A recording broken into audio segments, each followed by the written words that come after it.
Welcome to another conversation in People in Fundraising. This podcast features interviews with nonprofit professionals who discuss their career journeys, lessons learned, and enthusiasm for working in fundraising.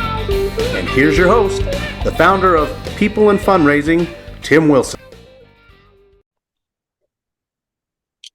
Hello, everyone. My name is Tim Wilson. I am the founder and host of the People in Fundraising nonprofit conversation series.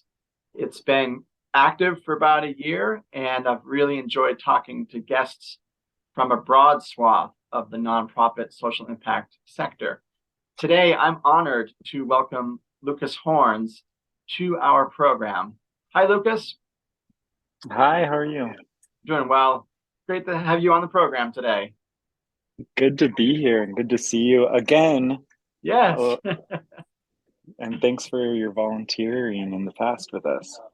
Absolutely. My pleasure.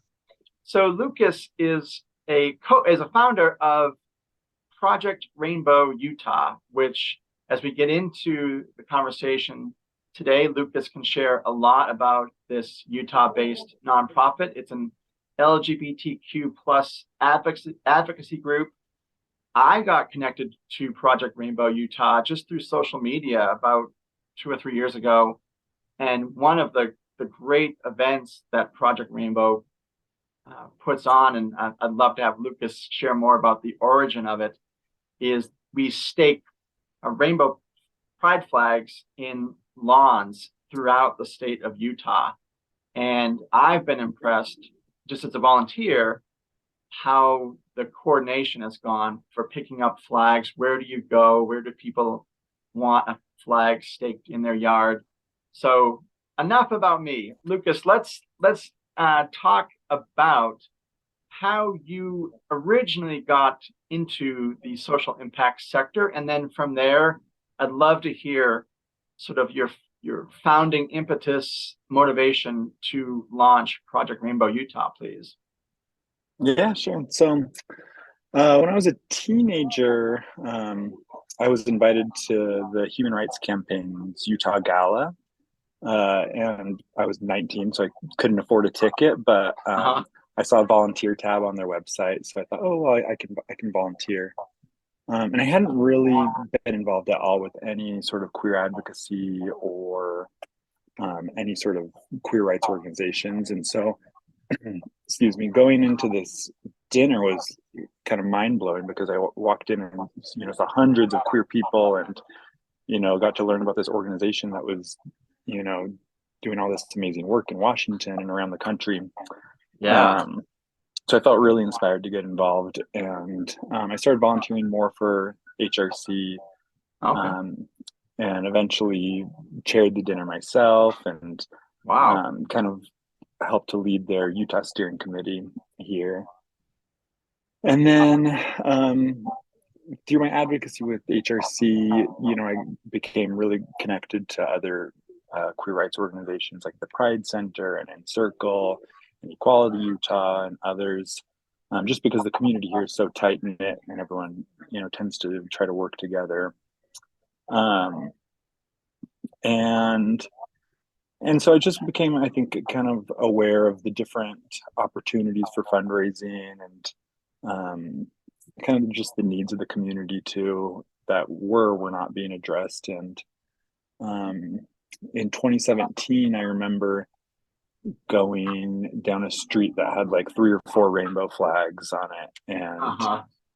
And, Pride here falls so soon after Memorial Day, when all the Boy Scouts stake the American flags in people's yards as a fundraiser for the Boy Scouts of America. So I thought, oh my God, this would be an amazing fundraiser for the Pride Center, whoever wants to do it.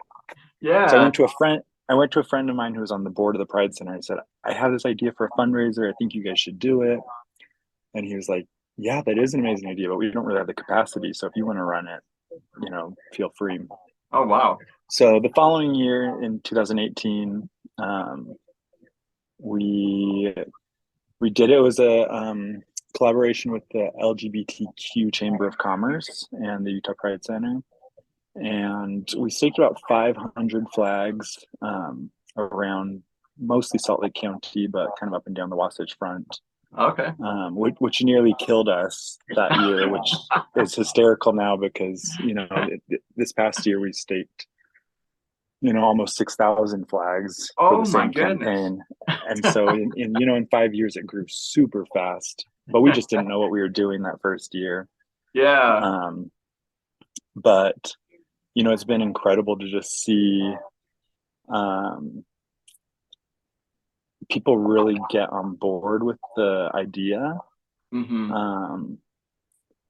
I had this hunch because every Utah neighborhood has like so many signs in the windows and in the yards, and I think Utahns are very intentional and very deliberate about kind of showing support for causes they believe in. Sure. And so I just had this hunch that people would be excited about this, and it was kind of cool to see that was the case. And it's definitely caught on like wildfire. The money we raise originally, like I said, we did it as a fundraiser for the Pride Center. So for the first 2 years, I believe we all the funds we raised, we sent as a check to the Pride Center, and then we were raising more and more money. We thought, well, this is kind of a fundraiser without necessarily an organization tied to it, and so we kind of have this unique opportunity to raise funds for projects and groups that don't have the means to fundraise like the Pride Center does. And so in 2020, we opened up what we called the Community Fund.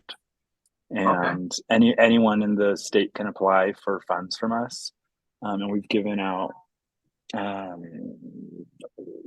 since we started, almost $200,000 in grants to projects ranging from something as small as a GSA just wanting to buy books by queer authors to some really big grants to more established organizations like the Film Center for putting on their LGBTQ film festival, and the Pride Center and Equality Utah and other big organizations as well. So of sharing the pot of money that we raise now.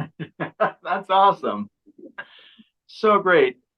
I would love to hear a little bit more about kind of those the early stages, growing pains. You talked about the first staking in 2018, 500 flags, and it sounded like quite a handful for what you could deploy at the time. So how have you leveled up with Project Rainbow Utah to support 6,000 now last year, and hopefully that'll continue to grow in the years to come? It's been so critical to share the burden. I think that was something really hard for me because I'm like the personality type to just try to do everything and take as much off other people's plates as possible. So like I was like going out of my way to like help volunteers, and the point of volunteers is to be taking work off my plate. And so a lot of really amazing people came to the table, and a lot of incredible people really believe in this organization and have been coming since the beginning and saying, how can I help? How can I be more involved? And so like, for instance, you picked up flags from Jill's house, like we grew to the point where we can no longer distribute 6,000 flags from one single point in Salt Lake City. We're going so far north and south, and we just have such a volume of flags that people like Jill are distributing flags from their house now, and we have these volunteers who become really heavily involved for a few weeks right before Pride to kind of make it all happen. And so I think that's been the biggest thing, is just like allowing other people to be passionate about the organization and really put in the work. Definitely. So Lucas, as Project Rainbow Utah continued to grow in those early years, did you and maybe the board did you look at Equality Utah or the Pride Center and kind of get a sense from them of how they adapted to growing pains, kind of sourcing what other local nonprofits that did queer advocacy do for themselves to make it sustainable. We have an amazing board chair now, Matt Kostelik, and he joined the board last year and has just a ton. And not to say that he's any more amazing than the rest of our board members, because we have a really cool board with a really diverse set of skills. But Matt, when he came in, said this is an organization that's growing really fast, and he works for a national nonprofit organization, and so he came and said, where's our strategic visioning? Where's our budget? Right. These very administrative things that, frankly, it was just me and a group of friends in the beginning who knew nothing about governance and administration. So sure. So him and others who joined the board as well, who have some more experience in kind of the actual administrative tasks of running a nonprofit, have been super critical, just to creating a more formalized process of how we do things and how we raise money and distribute money. Cool. Excellent. Yeah, I know, like when I've staked flags, and if you heard something drop, that was my phone. I was trying to find the images I took last year in May as I was staking some flags, and my phone fell. But what I was hoping to show is that there's the rainbow flag itself, and then there's the plastic tubing, and on that, you and your nonprofit have these really nice laminated stickers that go on every plastic shell saying, this was donated by so and so in the community, and we have the names of donors on there as well. So that when I picked those up my first year, which I think was 2021, I just thought that was really an impressive touch. I work in fundraising full time in my day job, and I thought that symbol of this is the person who helped to make this flag in this person's yard possible. So very cool. Yeah, totally. And I'm super grateful to our sponsors, because people pay $15 online for a flag, and it probably costs us about $7 to make that flag. And so those sponsors are critical to us actually raising money. Otherwise people would just buy a $15 flag on Amazon, Right. But I think the appeal of signing up for our flags is people know that their donation is going back into the community through these grants. And so to have our sponsors cover the cost of kind of our operating costs and materials is super critical. And so, having them on the actual flag poles, we have door hangers we hang at every house too, we stake now, that thank our sponsors as well, and that just, it's great visibility for our sponsors, and also just a great way to show our thanks to them. Yeah, absolutely. I would love to hear, Lucas, if you can reflect not the 5 years about the growth of Project Rainbow Utah, because you've covered that to a good extent, but maybe if you reflect over these last 5 years since Project Rainbow started, what have you seen in the community in Utah? Which I'm a transplant. I came from Massachusetts in 2018. So going from a really blue state to a pretty conservative state, it was certainly eye-opening for me.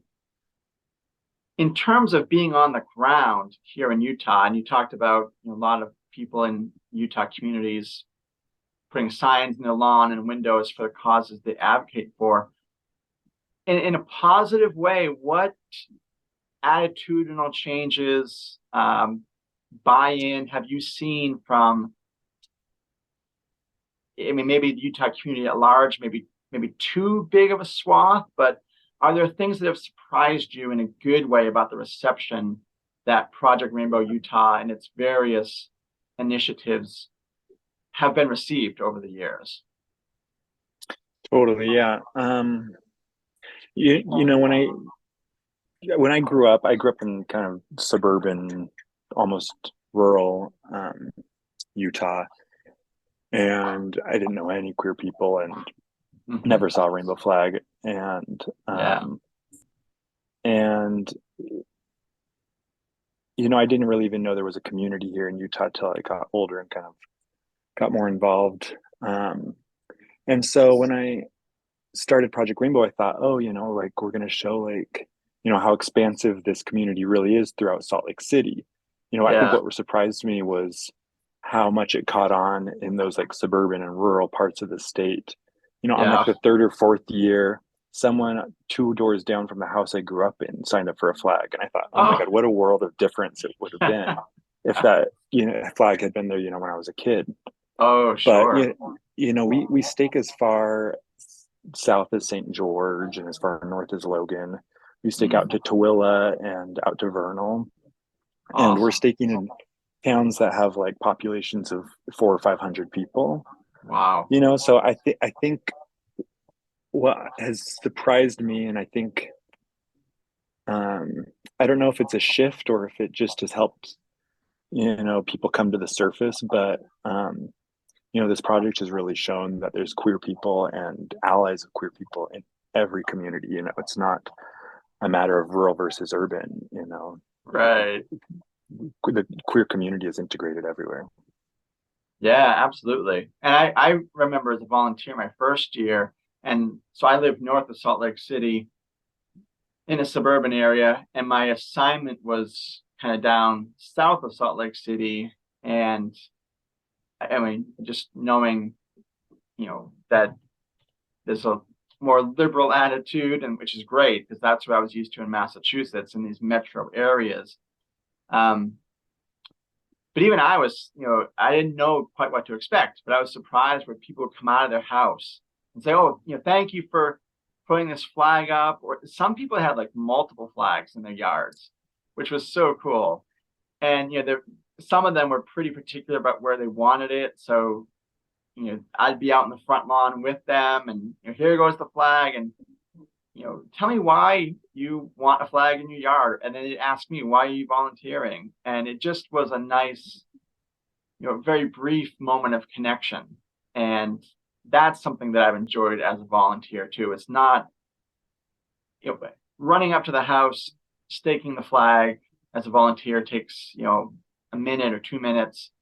But when you do have people come out, and last year I had a dad and one of his young children come out and thank me, and I'm like, I'm just a volunteer, you know. Thank you for doing this. That's such a rich part of the experience of staking these flags. Yeah, and that social interaction is, I think, what makes me most proud of this organization, because, you know, we'll get letters or emails in from people who said, oh, I thought I was the only gay person in Provo, and, you know, someone at the end of my street put up a flag, so I went and introduced myself, and now we're best friends, you know. And so awesome. It's really kind of helped people find each other in their neighborhoods. And so, yeah, I think that social interaction is maybe the most important part of this. Yeah, so cool. So your interview will go live in May, around the time that the next staking for Pride Month will begin. And so I'm excited to volunteer again. I wanted to ask Lucas, before we went live, you mentioned that there was a new executive director of Project Rainbow Utah. So I wanted to just get a sense from you, you know, what comes next for you? And you mentioned you wear a lot of hats, but as you maybe, and I hope I'm not putting words in your mouth, but maybe as you take a little less on of the leadership, what are you hoping to spend some of that time you get back on next? Yeah. Well, first of all, you know, I'm super excited about our new director, and she's incredible. And she already, in just the months she's taken over, has really taken Project Rainbow and flown with it. And part of the reason why I stepped down is because plenty of nonprofits kind of build up around a single person, and that's just not sustainable. And so, at this kind of like stage in our growth where we're still kind of young, I wanted to kind of set the precedent that this organization is more run by the community than it is by any person. So I'm super excited about her taking over, and I'm just kind of in a transitionary phase in my life right now. I'm graduating with a master's in city planning this May, and then my partner and I are actually moving to Mexico City for a little while. And so it was also just a good time for me to kind of step away and reassess what I want to do when I grow up. That's awesome. Well, congratulations on your master's and moving with your partner to Mexico City. So is that right after you graduate, or sometime this summer? Or we're moving in August. Yeah. Okay. Cool. Very cool. Well, I'm not sure if I'll see you at picking up a bunch of pride flags this go around, because the operation has grown. But I wish you the best with what comes next for you educationally and personally. Oh, thanks. Well, I hope I do get to run into you again, and if that not a Project Rainbow event, something else. And thanks for doing this interview. Absolutely. Well, Lucas, thank you so much for your time. We've got about 20 minutes recorded, and as a volunteer, it's been nice to hear from the founder of an advocacy group that I admire and like to be involved with, but just to hear, how the early days started, and for people that may watch our interview across the country, I think there may be a sense outside of Utah that people may have that may be outdated, that, it's such a very conservative state. And I think some of the insight you've shared today to let people know that there is growing acceptance for the queer community, and you can find that, as you mentioned, urban to rural. It's nice to see that, as someone not from Utah, but have my own prejudices before moving here. I think the advocacy you do and the board and volunteers consistently over the years has made a big difference in this community being more accepted and welcomed and embraced. And if I could just share my screen for a second, I wanted to share the Project Rainbow Utah website here. It's a dynamite website. And Lucas, you talked about the community fund right here, and then campaigns and events and how to get involved as a volunteer. So great website, and lots of events that people in the state can get behind, whether as a donor or as a volunteer. Yes, please come get involved. Yeah, I appreciate you saying that, Tim, and showing that site. Absolutely. Well, Lucas, thank you for your time today, and it's just been delightful to hear from you about your role and Project Rainbow Utah's initiative. And for our audience, you can find Lucas's conversation on our website, peopleinfundraising.com. It will go live in mid-May, timed deliberately for the volunteering of the staking of pride flags in Utah, and then for Pride Month in June. So Lucas, thanks. It was great to see you again, and wish you all the best, and I appreciate your time today. Thank you so much, Tim. Nice to see you too. Take care. Bye. Bye-bye.